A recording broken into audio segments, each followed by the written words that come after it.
Chegando, galerinha, agora é a nossa aula 14.1. Eu, professora Tabita, juntinho aqui com vocês, falando sobre uma outra criação muito importante dentro da nossa região amazônica, o estado de Rondônia. Hashtag coraçãozinho para Rondônia. O estado abençoado, graças ao nosso bom Deus, não é verdade? Gente trabalhadora, gente super inteligente, gente que não tem medo de desafios, não é verdade? Tô falando de você, menino, tô falando da gente, nosso povo, nossa gente. Galera, na aula de hoje, aula 14.1, nós vamos falar sobre as nossas aves, mas não mais avestruzes. Não mais avestruzes, nós vamos falar dos nossos galináceos, tá bom? Vamos lá, então? Falando sobre as granjas. Ai, eu gostei dessa saidinha, diretor, tô me amarrando. Ó, vamos lá. Manejo e criação de frango de granja, tá bom? Deixa eu pegar meu pincel. Tique, tique, tique, tique. Pronto. Frangos, óbvio. Manejo e criação de frango de granja. Manejo de produção, vamos falar sobre a oferta dos produtos a partir de sistema de criação, quais são os sistemas implementados para a criação dessas aves, o manejo alimentar, que obviamente precisa ter toda uma atenção, e obviamente também o sanitário. Então isso aqui é de praxe para todas as criações, né, gente? Manejo de criações de frangos maravilhosos. Isso é chamado, esse processo, essa criação, é chamado de avicultura. Nós vimos lá ranicultura, nós vimos estruticultura. Eu acho que o Jefferson já falou sobre a de jacarés. Eu não estou lembrada qual é a sequência da sequência aqui nossa. Mas, enfim. Suíno? Já entrou em suíno? Não, né? Já?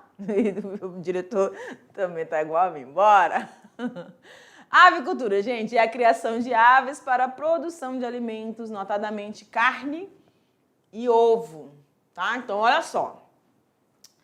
Cada tipo de pecuária, cada tipo de criação, ela vai ter um fim, um objetivo de um produto, ofertar um determinado produto, tá certo?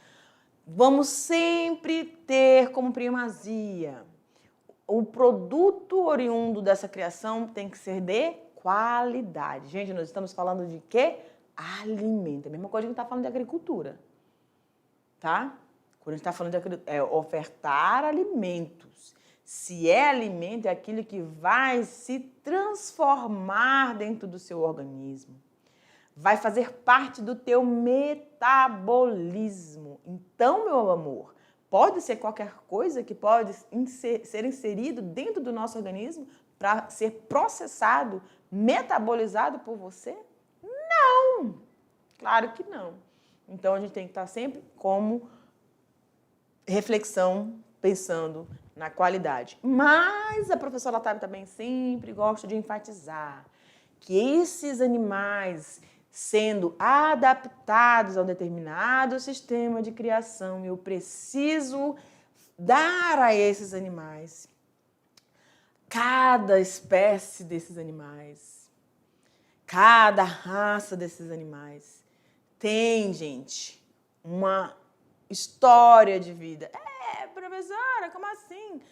Tem um histórico de adaptação, tem um histórico de rejeição de determinadas situações do ambiente, ou alguns são mais resilientes, alguns são mais suscetíveis, né?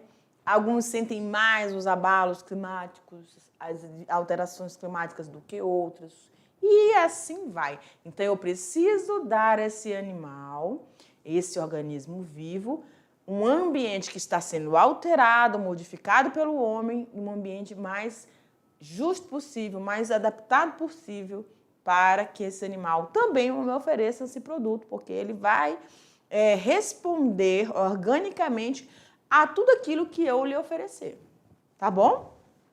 Então, como ponto-chave da cultura Da cultura não, da criação de aves, avicultura, nós temos carne e ovos. Quando a gente fala de manejo de produção, essas aves, elas podem ser de postura ou de corte. Corte a gente usa lá também para os bovinos, né? Então, pode ser de postura para ovos e de corte para carne. Ou nós vamos ter também algumas raças que vão ter uma dupla aptidão. Tanto pode ser para ovos quanto pode ser para carnes, tá bom? A gente vai conhecer algumas aqui durante as nossas aulas. De uma maneira, então, em relação à postura, tá? De uma maneira empírica, podemos dividir as raças para fins comerciais de acordo com seu principal objetivo de produção. Então, no caso da postura, os ovos, principalmente as raças de galinhas leves, que põem ovos ou chamadas de poedeiras. Então, as galinhas que têm essas características, né, elas vão ser selecionadas, e dentro dessa seleção existem várias outras que vão ser imprescindível para você identificar e colocá-las para essa ação, né, essa atividade dentro da sua criação, tá bom? De alguma maneira empírica, podemos dividir as raças para fins comerciais de acordo com o seu principal objetivo de produção. Por exemplo, produção de carne, né? Agora aqui, quando a gente fala de carne, eu vou optar por raças mais pesadas, ou também chamado de frangos de corte. Então, presta atenção. A gente viu dois paralelos ali. Quando eu quero falar de aves para postura, aves mais leves. Ou seja, gente, isso é interessante, né? A carne, a musculatura, a desenvoltura desses animais, elas têm que ser observadas para ver o encaixe perfeito para esse tipo de necessidade, de atender esse tipo de produção. Então, aves mais pesadas vão para corte, tá bom? E as de dupla aptidão? De uma maneira empírica, podemos dividir as raças para fins comerciais, de acordo com o seu principal objetivo. Então, ovos, criações tanto para ovos como para carne, elas têm que ter essas características, né? E aí, o ambiente, ou seja, o sistema que você vai ofertar, que a gente vai já conhecer, a gente já viu lá na estruticultura, mas aqui vamos ver quais delas se adequam, ou se será que essas aves vão se encaixar em todos os sistemas de criação, né? Então, quando a gente fala de aves de aptidão, aí, normalmente você vai ter um ambiente onde essas aves vão ter um local bem extenso aí para o pastejo, né? Características gerais dessas raças, galera, vamos lá. Em relação ao mercado, tá? Peraí, menino. Pronto. É uma raça inglesa de corte, né? Com variedades preta, branca, laceada, vermelho, amarelo. Acho que tá faltando um nome aqui. Plymouth Rock.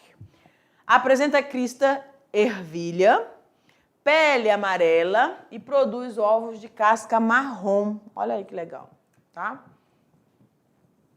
Produz ovos a pele amarelinha e produz ovos de casca marrom. Apresenta corpo de conformação diferente de outras raças, tendo pernas mais curtinhas.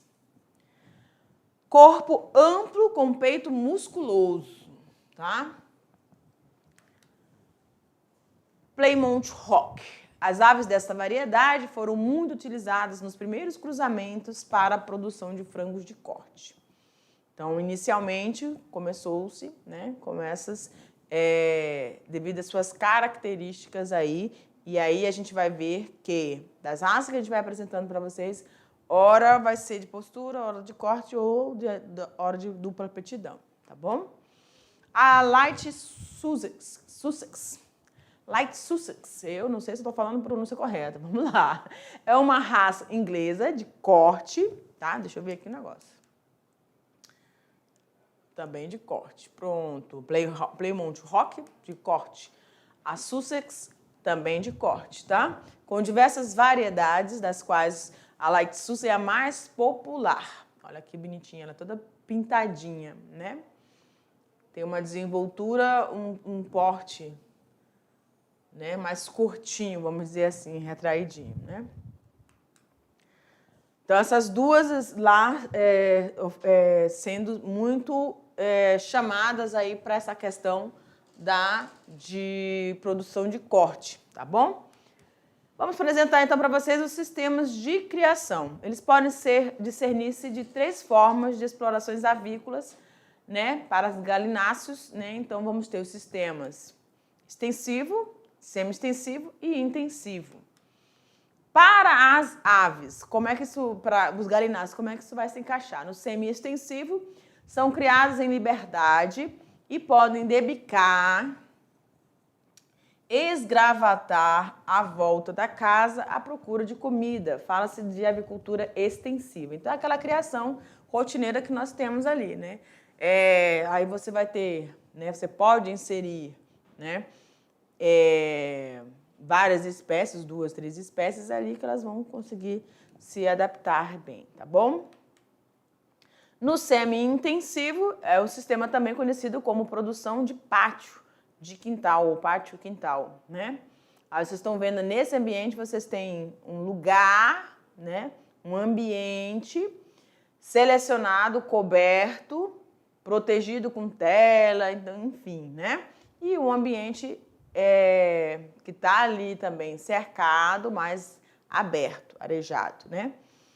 O número de aves por bando vai variar de 50 a 200 galinhas confinadas em um espaço aberto, vedado com arame, como vocês estão visualizando, certo? E no intensivo, onde normalmente voltado aí para uma rápida, né, um rápido desenvolvimento dessa produção de carne, né? Então ele requer investimentos tanto de capital como de mão de obra, espaços e também de equipamentos, porque esses animais vão ficar ali, ó, cada uma dessas aves vão ter ali que ter à disposição delas alimento adequado, balanceado, água, né, um sistema de fornecimento de água através de materiais para eles utilizarem essa água de qualidade, enfim, tudo tem que estar bem esquematizado e acompanhando cada fase do desenvolvimento desses animais, tá bom? Então, espaço, equipamentos, investigação sobre incubação artificial, necessidades nutricionais e, obviamente, o controle de doenças. Então, o que a gente consegue já ter bastante clareza quando a gente fala do sistema de criação? Que quando a gente fala em sistema intensivo, eu tenho que intensificar, tá? Olha lá, intensificar o meu monitoramento, eu tenho mais facilidade para monitorar, porque essas aves vão estar num ambiente restrito, né? E todos ali juntos, então, se eu tiver uma infecção, ela pode se espalhar mais rapidamente porque eles estão todos juntos. Então, eu tenho que ter um controle maior dessa sanidade, tá? Então, o fornecimento de água, o fornecimento de alimentos, né, de ração, o controle dessa ração, né? Como que vai ser armazenada essa ração, tudo isso tem que ser bem tratado. O ambiente onde essa água está percorrendo até chegar aí ser fornecido para essas aves, tá? A temperatura do ambiente, porque elas estão ali muito próximas umas das outras. Então, a temperatura pode causar um estresse, né? E pode prejudicar, consequentemente, o desenvolvimento dessas aves, tá? Essas aves não têm o ambiente, o solo desses ambientes, elas não têm ali como debicar o chão, não tem como ficar ciscando. Então, dentro do sistema intensivo, elas não têm, a mobilidade delas é quase mínima, né? Então, por isso que elas ganham de peso muito rápido, porque elas estão consumindo, estão armazenando, tá? A criação de aves pode ser dividida em 3 fases. Deixa eu falar uma coisa importante aqui, voltar aqui, gente. Quando a gente fala de sistema intensivo, essas aves, elas precisam, né, elas ganham peso de forma mais acelerada, porque não é um ambiente, tá? Eu vou dizer assim, em relação ao animal, que ele pode passar muito tempo. Porque é um ambiente de estresse, Por mais que você dê um equilíbrio, aclimatize esse ambiente para que essa ave sofra o mínimo de estresse, ela vai se estressar, porque ela está num ambiente mais fechado, tá bom? Então, ela tem que passar pouco tempo aqui. Perfeito? A criação de aves pode ser dividida em 3 fases. A primeira fase é chamada de cria, ou fase inicial. A segunda fase de recria. E a terceira de produção, tá? Então, cria, recria e fase de produção, que nós vamos ver cada uma delas a partir de agora. Então, na fase de cria, ou fase inicial, ela vai aí do primeiro dia até a 6ª semana de idade, onde você vai ter a recepção de pintinhas. Nós estivemos num ambiente aqui em Porto Velho, né? Onde nós fizemos uma visitação, esse vídeo está sendo produzido, tá? Está sendo organizado aí, para a gente falar aí com um zootecnista em relação a essa recepção desses pintinhos, né? Dessas pintanhadas aí, certo? Então tem que ter um ambiente, né, todo preparado, porque esses animais, como eu falei lá quando a gente estava falando tanto dos ímagos, dos girinos, dos alevinos, todos esses animais, no seu início do seu desenvolvimento, eles estão aí a mercê, vulneráveis. Então, todo o cuidado quem tem que ter somos nós que estamos criando, somos nós que temos que dar todo o ponto de apoio para que esses animais cheguem às demais fases, né, satisfatoriamente. Tem perda? Tem, e tem muita ainda, né? Por isso tem se trabalhado aí com muitas questões de melhoramentos, né, com raças que já são mais resistentes a determinados processos de infecções virais ou bacterianas, tá bom? Vamos lá. Então, a recepção das pintinhas. Montar círculos, campânulas ou aquecedores, testando o seu funcionamento. Então, tudo isso aqui é preparado para receber as pintinhas. Então, vocês estão vendo que o ambiente aqui, ó, um espaço menor, seria um galpão, mas fez-se um círculo, tá bom? E aí, o ambiente aqui, o solo deles é um solo que vai precisar, né, minimizar o impacto das patinhas desses animais. Eles vão se movimentar bastante, porque eles são muito curiosos, então eles estão se familiarizando com esse ambiente. A disponibilidade de ração, a disponibilidade de água aí acessível, porque eles são pequenos e precisam eles, né, vão aprender aí onde está o alimento, onde está a água, né? Alguns, como eles são ainda estão meio se adaptando ainda a esse ambiente, eles vão ficar meio perdidos às vezes, vão beber água e ficam lá, né? Então, a gente tem que ter toda essa atenção. Distribuir comedouros e bebedouros, forrar o piso dos círculos com papel ou com essa serragem aqui, né? Que a gente pode disponibilizar também. Momentos antes da chegada das pintinhas, completar os bebedouros com água limpa, de qualidade, né? E os comedouros com a ração e espalhá-la sobre a forragem, dependendo da hora e das condições da temperatura, ligar as campânulas ou os aquecedores.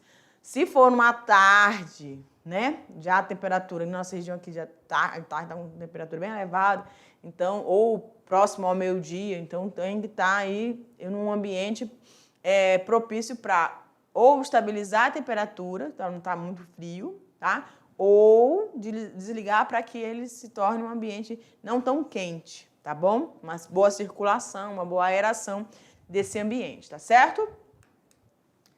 A primeira água de bebida deve ser preparada com uma solução de 5 kg de açúcar para 200 litros de água, certo? Isso já para dar uma equilibrada ali, para ele conseguir fazer as recepções aí dos outros alimentos. Deixa eu ver, voltar aqui. Ok. Então, a gente tem aí a forma com que esses animais eles podem se distribuir ou se dispersar dentro desse círculo, acompanhando a recepção do ambiente, né? Então, como é que vai acontecer? Quando o ambiente está com temperatura muito elevada, ou seja, um ambiente quente, essa ninhada ela vai se afastar da fonte de calor. Essa fonte de calor é aquela que está lá bem no meio, ó. Deixa eu voltar aqui. Cadê? Tá? A fonte de calor, certo? Onde você vai ter uma iluminação que vai criar um ambiente, né? Aumentar a temperatura desse ambiente, tá? Então, elas vão estar, quando estiver muito quente, vão estar espalhadas, mais distante possível, certo? Dessa fonte de calor. Quando está muito frio, o que eles vão fazer? Eles vão se aproximar naturalmente dessa fonte de calor para se aquecerem. Então, vão ficar juntinhos, tem a temperatura corporal deles e também essa fonte aí externa que é a lamparina ali, né? Uma lâmpada, né? Aquecedora. A ninhada agrupada, né, em um círculo, olha. Ai, Jeová. Pronto. Quando ela está assim, meio direcionada para um ponto só, pode ter uma entrada de ventilação, alguma situação que ela pode estar aí achando estranha, né? Então, a ninhada agrupada em um lado do círculo também não é um ponto muito interessante. Está acontecendo alguma coisa em alguma localidade aqui, e pode ser, no caso, a entrada de uma ventilação aí que pode estar afugentando eles, né?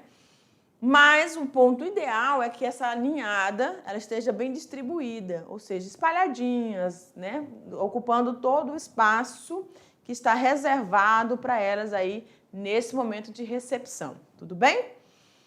Muito bem. Em relação ao manejo alimentar, aí a gente vai falar dos bebedouros, né? Que é importantíssimo a higienização, o fácil acesso para essa fase muito precoce dessas aves, né?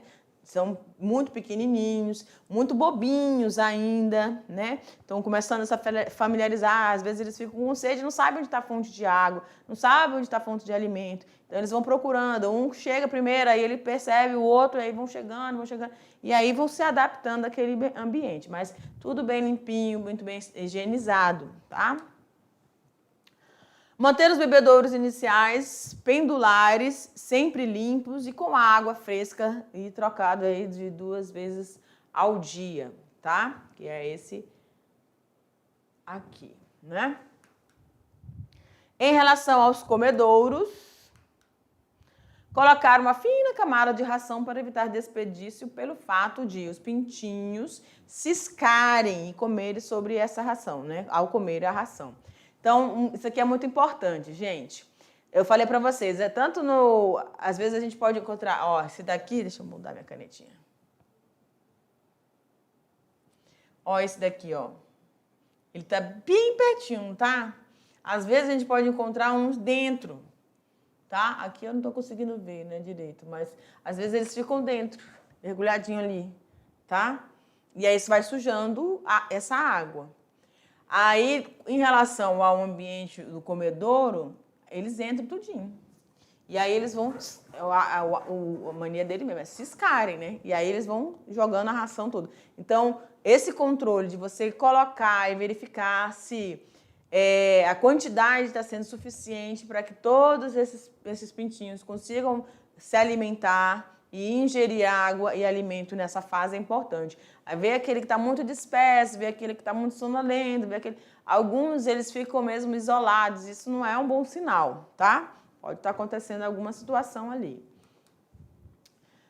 Deve-se regular a altura dos bebedouros e comedouros a cada semana, facilitando o acesso dessas aves, certo? Então, quanto mais eles vão ganhando a desenvoltura, ou seja, crescendo, você vai começando a elevar para poder estimular eles nessa busca por essa água, por esse alimento, tá? Então, o bebedouro estar na altura do dorso ou acima da cabeça, em caso de válvula, né? Aqui, ó, é o biquinho para eles beberem a água ali, e aqui é o recipiente para, em caso que esteja pingando, para não molhar o assoalho o ambiente onde eles estão inseridos. Pode dar fungo, enfim, tá? Dá um problema aí nas patinhas deles, nas asas e assim sucessivamente. E os comedouros estão na altura do papo, certinho? Aí você vai elevando a partir do momento dessa desenvoltura. Ai, deixa eu apagar aqui. Engraçado, né, que não saiu. Deve-se regular a altura dos bebedouros e comedouros, né, cada semana em relação a essas alturas, né? Aí que você está vendo a imagem, né? O ângulo de 35 a 45 graus e de 75 a 85 graus para uma ave que já está com um desenvolvimento mais avançado, tá certo? Em relação ao manejo sanitário, o que está acontecendo, o que precisa acontecer, o que precisa ser verificado, observado, monitorado, gente? Ainda na fase de cria, né? Até a 6ª semana, vocês estão vendo que agora o círculo ele começou a se alongar. Ele está deixando esse círculo, né? Daí um círculo não é mais um círculo. Tá? Ou seja, eles estão começando já estão nessa fase de adaptação, já sabem onde procurar água, encontrar água, já sabem onde procurar o alimento, já sabem o localzinho deles de descanso, né? Então eles já estão bem ambientados, circulando tudo, né? E aí você começa a ampliar esse círculo até que você consiga colocar ele nesse ambiente mais aberto que vai receber eles posteriormente aqui, tá bom? Inicialmente, esses ciclos de proteção devem ser individualmente aumentados a partir do 2º dia. Com 5 a 6 dias, juntar 2 ciclos, com 12 a 15 dias, toda a metade do galpão já deve ser ocupado por esses animaizinhos, tá bom? O galpão deve estar totalmente ocupado até no máximo 20 dias. Os comedouros e bebedouros são substituídos e aumentados em número à medida que há alteração desses espaços. Então, vocês conseguem visualizar aí eles já grandinhos, já estão bem ambientados no seu local, né? E agora eles têm uma altura desse comedouro, já identificam o que é o local onde vão beber, onde eles vão lá no funilzinho para poder se... Eu esqueci o nomezinho do biquinho, mas eu vou lembrar, né? Para eles poderem utilizar a água, tá? Agora nós vamos falar também sobre o processo de debicagem importante, tá? Olha lá. A primeira realizada, a primeira debicagem. O que é a debicagem? Eu vou chamar de aparo, né? Mas, enfim, a primeira é realizada entre 7 e 10 dias de idade, aproveitando o fato de que as pintinhas estão no círculo de proteção ainda, tá? Então, você vai lá e vai fazer esse aparo desses bicos. Olha lá. A primeira é realizada, né, nesse momento, de 7 a 10 dias, e olha como é que você... Você consegue observar nitidamente que é como se ele tivesse batido na parede, encurtado aí esse biquinho. Isso vai servir para que ele consiga fazer uma busca pelo alimento de forma mais, sem uma seleção, né? Tem que comer. Então, a fase aqui que ele precisa é se desenvolver, crescer, ele precisa comer, tá? Aí, nessa primeira debicagem, é retirado 1/3 do bico dessas pintinhas, né? E aí eles vão ficar com esses processos aqui, ó. Já o segundo corte, espera aí. Cortou o primeiro, né? Mediu lá o compaquímetro, aí, ó, cortou. E aí depois eles vão ter essa parte do bico superior, mais ainda, né? Cortados, olha lá. Já o segundo corte deve ser realizado entre 10 a 12 dias, 12 semanas, de forma que o bico superior fique com um comprimento entre 5 a 6 milímetros a partir das narinas. Narinas aqui, e aí o biquinho deles bem rente, né? O objetivo de manter a uniformidade do lote, além de prevenir e evitar alguns... O que está falando aqui? O processo de debicagem, né? Além do processo de seleção de alimento, também vai evitar ou vai prevenir algumas ações, alguns comportamentos, como a gente está vendo aqui, né? Que é o canibalismo, onde eles acabam brigando e aí chegando nesse... Isso aqui, gente, vai acontecer mais quando a gente estiver aí nesses ambientes, pode ser no ambiente extensivo, né? No ambiente intensivo, você monitora todo o tempo, tá? Então é mais complicado chegar nesse nível aqui, desse despenamento completo, né? Evitar a escolha de partículas maiores de ração. Então, eles não vão ficar impossibilitados. O biquinho deles vai funcionar como se fosse uma pá. Então, eles vão de baixo para cima e vão colocar para se alimentar, né? Como se fosse uma pá mesmo. Vai fazer esse movimento, tá? Para poder comer o que tiver ali disponibilizado, no caso ali das rações, tá? O objetivo de manter essa uniformidade é evitar também a minimização do efeito da hierarquia social do lote e melhorar a viabilidade desse plantel, tá? De acordo com o desenvolvimento de cada fase aqui apresentada. Então, a gente ainda está na fase de cria, fase inicial. Tudo bem? A segunda fase, chamada de recria, onde você vai ter o crescimento, o aumento desse crescimento desses espécimes, né, dessas aves. Nesta fase é realizada as pesagens.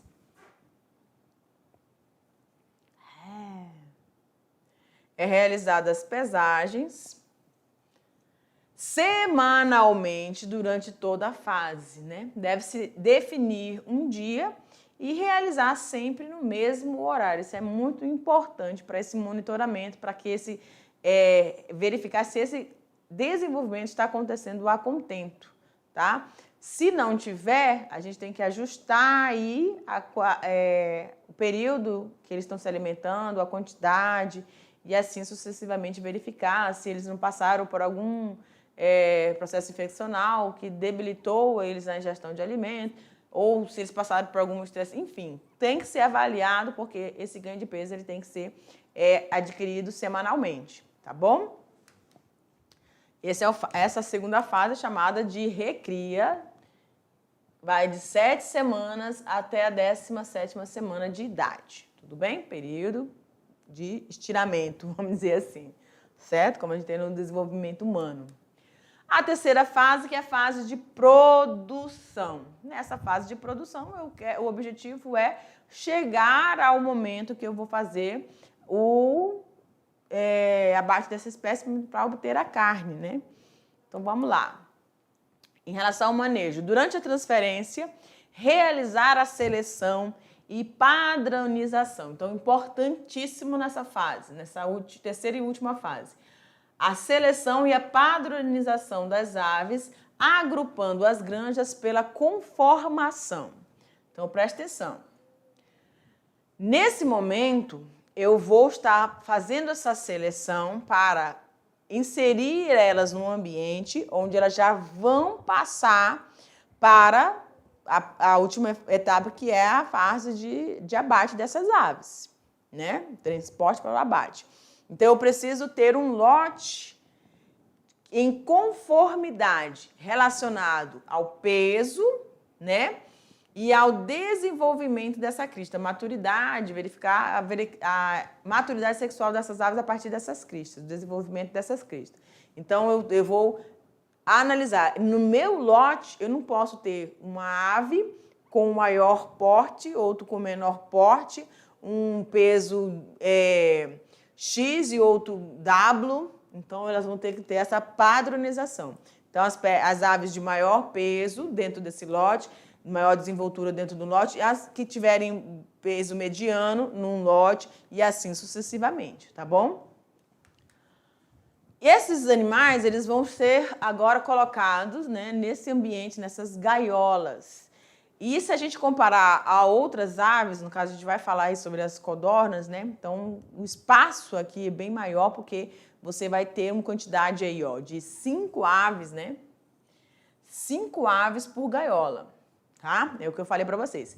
Ela vai ter que passar aqui, apesar desse espaço ser suficiente para as aves, para o intuito do seu trabalho, tá?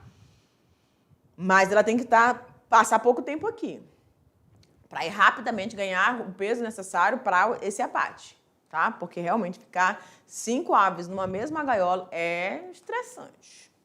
O processo de transferência deve seguir as seguintes recomendações. Colocar a ração à vontade nos comedouros, que é como eu falei, tem que ganhar peso rápido, para que ela seja logo retirada daquele ambiente. Vai morrer, né? Mas não se estressou tanto porque passou menos tempo ali. Orientar as aves como beber água, especialmente se o sistema de bebedouros for diferente daqueles usados durante a recria. No caso aqui, eles tinham sempre lá no ambiente onde eles estavam, numa fase de recria, ou na parte superior, né, ou naqueles canos que ficam, atravessam todo o espaço onde eles estão ali disponibilizados. Agora aqui é um ambiente mais fechado, delimitadíssimo, delimitadíssimo, uma gaiola, né? Então eles têm um biquinho lá no final, né? Normalmente, para eles recorrerem à água, né? Retirarem a água, tá? Evitar práticas de manejos que vão causar estresse a essas aves na semana que se seguem à transferência. Então, quando chega nesse momento, eu preciso diminuir todos os fatores ao máximo que são os estressores, tá? Porque elas precisam ser acondicionadas no ambiente. Imagine, gente, pensa aí comigo. Se esse animal, nessa transferência, para essas gaiolas, esses animais vierem estressados, eles vão conseguir ficar nessa gaiola? Não vão, né? Não vão. Vai ser um impacto. Então, eles têm que ser trazidos para esse ambiente de forma bem tranquila, bem ajustada, para que isso se torne o menos pesaroso possível, menos traumático possível. Eu estou muito... Ai, meu amigo Jeff. Bora, gente. Postura.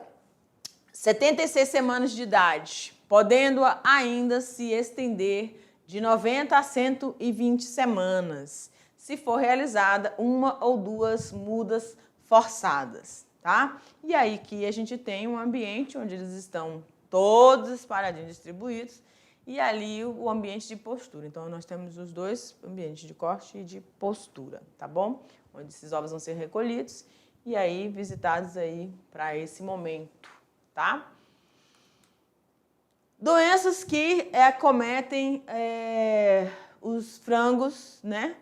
Normalmente a gente vai falar dessa Newcastle aí, que afeta o sistema digestório, o sistema nervoso, o sistema respiratório, além das outras doenças como as fúngicas, né? As micoses da vida, micoses respiratórias e micoses do trato intestinal, além das dermatites também, provocada por micoses, por fungos, protozoários e eumintos, gente. Então, vírus, bactérias, protozoários, vermes, tudo isso eles estão suscetíveis, tá? Por isso, tem todo um processo de vacinação acompanhando esses estágios aí. E quais são as observações que a gente tem que ter em relação às instalações? Vamos lá. Então, a gente tem que ter galpões com uma boa aeração, uma boa ventilação, uma boa circulação, para reduzir a temperatura, para tornar esse ambiente o mais agradável possível, porque esses animais vão estar aí um bom tempo, né? E aqui a gente tem uma vista interna e a vista externa desse galpão. A gente tem sempre que ter esses ambientes aqui, ó, as lonas, né, externas para cobrir quando tiver muito sol ou quando tiver chuvas com muito vento, que podem aí prejudicar aí, molhar, né, essas aves, tá? Em relação à área externa, uma vista aérea ali, ó, o sistema de ventilação, as lonas para impedir aí essa chuva, né, dependendo de como ela esteja colocada. E é importante, a gente vai ver na próxima imagem, olha aqui, como que esses galpões devem ser construídos, né? Qual é a orientação? Essa orientação sempre vem no sentido leste-oeste, tá? Com que você vai conseguir a superfície exposta a oeste seja menor possível, evitando-se o sobreaquecimento pela forte insolação. Então, esse sol ele vai passar, né? Passar aí por cima de todo o galpão sem uma incidência contínua, né? Que aí pode aumentar, acentuar a temperatura ali naquele ambiente, tá? E também a gente pode utilizar árvores, né? Que podem barrar, se for uma região com muito ventilação, você pode barrar aí a entrada também desse vento, tá? Os lanterninhas também são muito importantes, né? Que é essa entrada dessa ventilação aí, tá? Na parte superior desses galpões. Tudo bem? Indicado para as regiões quentes, elas vão favorecer então a renovação, melhorando as condições de temperatura e umidade desse ambiente. Perfeito, galera? É isso aí. E a gente retorna daqui a pouco para a gente fazer a nossa revisão dessa aula, tá bom? Te aguardo. Tchau!